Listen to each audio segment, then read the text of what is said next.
সকলোৰে মনত ইচ্ছা আছে যে শিৱসাগৰ বানপানীৰ কাৰণে আমিও কিবা এটা কৰিব পাৰো নেকি চৰাইদেউত গৈ আমিও কিবা এটা দিব পাৰো নেকি আমাৰটো যাব পৰা আমাৰ সম্বল নাই কিন্তু আজি আপোনালোকৰ পৰা মই এই 150 টকা নাকাটাকৈ মই শিৱসাগৰ চৰাইদেউত 2,500 টকা দিব পাৰিলোহেঁতেন কিন্তু এই 150 টকা মই কিয় কাটিলো আজিৰ পৰা আপোনালোকেও গৌৰৱেৰে সৈতে ক'ব পাৰিব যে শিৱসাগৰ চৰাইদেউৰ বানপানীৰ কাৰণে আমিও কিবা এটা অন্তত আগবঢ়ালো আগতে মনত থাকে সবেই দি আছে আমিতো একোৱে কৰিব পৰা নাই আজি চৰকাৰে আপোনালোকক এটা সুবিধা কৰি দিলে যে এই 150 টকা আপোনালোকৰ টকা আজি আপোনালোকে কাক দিলে শিৱসাগৰ চৰাইদেউ যোৰহাট গোলাঘাটত বান আক্ৰান্ত ৰাইজক আপোনালোকে আগবঢ়ালে এটো মই দিয়া নহয় আমাৰ অৰুণোদয়ৰ 37 লাখ মহিলাই আপোনালোকক দিয়া পুঁজিৰ পৰা আপোনালোকে 150 টকা আজি আমাৰ আই মাতৃসকলক কাক দিলে শিৱসাগৰ চৰাইদেউ যোৰহাট গোলাঘাটত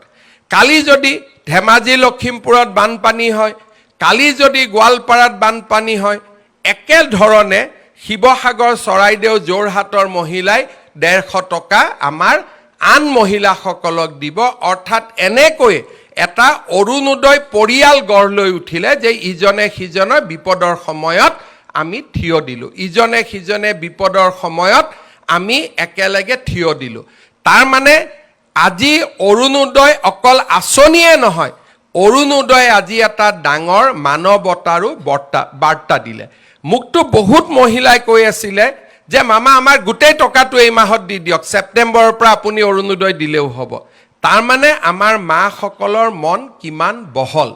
আৰু আমি এই কাৰণে গোটেই টকা লব খোজা নাই কাৰণ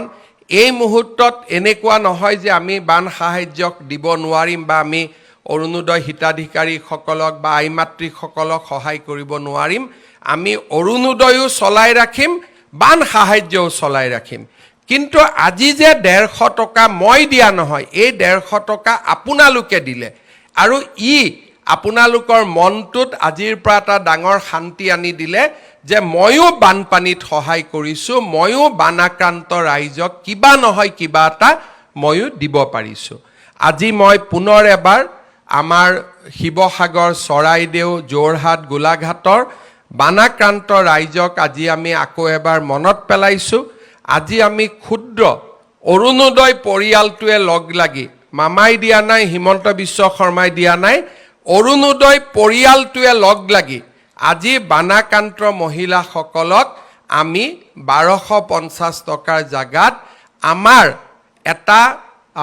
একে পৰিয়ালৰ সদস্য হিচাপে আমি 2,500 টকা আজি আমি আগবঢ়ালো